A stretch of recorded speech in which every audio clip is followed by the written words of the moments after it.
देखिए, राजनाथ सिंह क्या कहते हैं क्या नहीं कहते हैं उस पर तो नहीं जाऊंगा, लेकिन इतना ज़रूर कहूँगा कि पहलगाम आतंकी हमले को 2 महीने से ज़्यादा बीत गए। राजनाथ सिंह जी, आप अभी तक उन्हें ढूंढ नहीं पाए। आप रक्षा मंत्री हैं, ऐसे रक्षा करेंगे हमारे देश की सीमाओं की? आपको तो तत्काल प्रभाव से वहाँ डट जाना चाहिए था। जब तक आकाश पता लीक कर देना चाहिए था, जब तक वो मिलते नहीं आपको चैन से नहीं बैठना चाहिए था। लेकिन ठीक है, आपकी भी कुछ मजबूरियाँ हैं। भारतीय जनता पार्टी में तो कोई लोकतंत्र है नहीं, वहाँ तो राजा तंत्र है।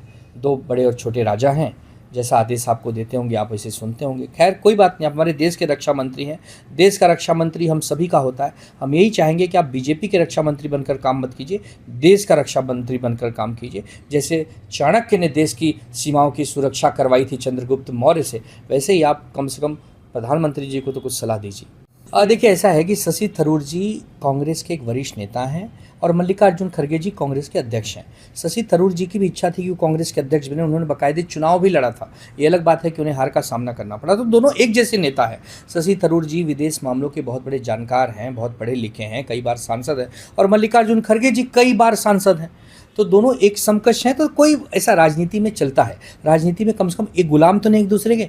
जैसे नरेंद्र मोदी जी, अमित शाह जी के यहाँ कोई और नेता नहीं बन सकता। जेपी नड्डा जी तो केवल एक प्रकार से विचारधारा ही है ना, वो क्या है, वो उनके पास कोई पावर तो है नहीं। तो वैसे कम से कम यहाँ तो नहीं है। यहाँ शशि थरूर प्लेटफॉर्म पे अपनी बात कह सकते हैं, मल्लिकार्जुन खड़गे जी अपनी बात कह सकते हैं, उस पर आप चर्चा करने तैयार हैं। इसका मतलब ये लोकतंत्र है, लोकतंत्र में अच्छी बात है। देखिए, गुलाम से अच्छा है कि आप मित्र बन जाइए या शत्रु बन जाइए। तो मित्र और शत्रु तो ये जीवन का एक उद्देश्य है, लेकिन गुलाम बनना या दास बनना या किसी के अधीन हो जाना, तो वो तो कोई जीवन नहीं है। तो हम यही चाहेंगे कि दोनों एक लेवल के नेता हैं, अगर एक दूसरे के खिलाफ कुछ बोल भी रहे हैं तो उसमें गरिमाई है। देखिए, मतभेद हो सकते हैं, मनभेद नहीं होना चाहिए। बीजेपी में मनभेद है और कांग्रेस में मतभेद है। नहीं, देखिए, राजनीतिक और सामाजिक जीवन में आप ये नहीं कह सकते कि कौन पार्टी छोड़ेगा।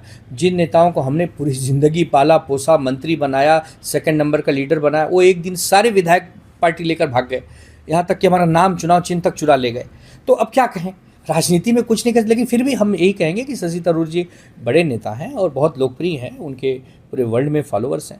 तो वो क्या निर्णय लेंगे तो उन पर है, लेकिन कांग्रेस उनको बहुत कुछ दिया है। अगर कांग्रेस उनको बहुत कुछ दिया है, वो भी कांग्रेस का सम्मान करेंगे, ऐसा हमें उम्मीद है। ऑपरेशन सिंदूर को हम भी सफल बताते हैं, हम भी अपनी सेना की गौरव गाथा गाते हैं, शौर्य का परिचय जो सेना ने दिया उसकी तारीफ करते हैं। ये तो राजनीतिक सामाजिक जीवन में लगा रहेगा।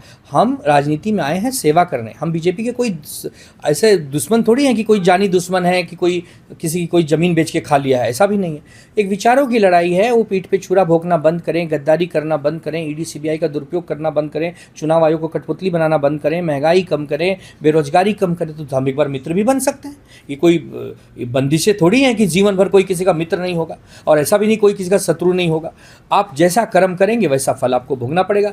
आपके नेता 2005 में जिन्ना के मजार पर गए, LK आडवाणी साहब, वो हमारे बहुत करीबी रहे, हमारे पार्टी के नेताओं के बड़े करीबी रहे, लेकिन आप जीवन भर जवाब नहीं दे पाए कि वो जिन्ना की कब्र पर क्यों गए। तो जवाब आप भी नहीं दे पाते कभी कभी, और सवाल हम जब for watching the video. If you like it, please press the like button, share your views in the comment section, and please subscribe to India News TV for more such updates.